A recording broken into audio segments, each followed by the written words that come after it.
I'm going to show you how you can enable the sensitive content on Telegram. So this way you can disable any filter and watch any content on Telegram. So if you find this video helpful, don't forget to subscribe and like it.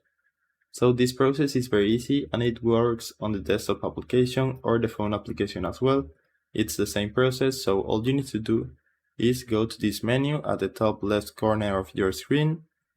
You will see something like this and you will need to go to settings. So once you are here, you need to search for chat settings and scroll down to the bottom. So once you are here, you will see the sensitive content option.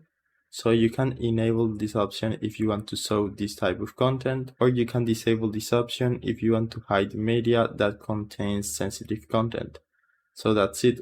Depending on what you want, you can enable this option to see the sensitive content or disable it. So I hope it was helpful and thanks for watching.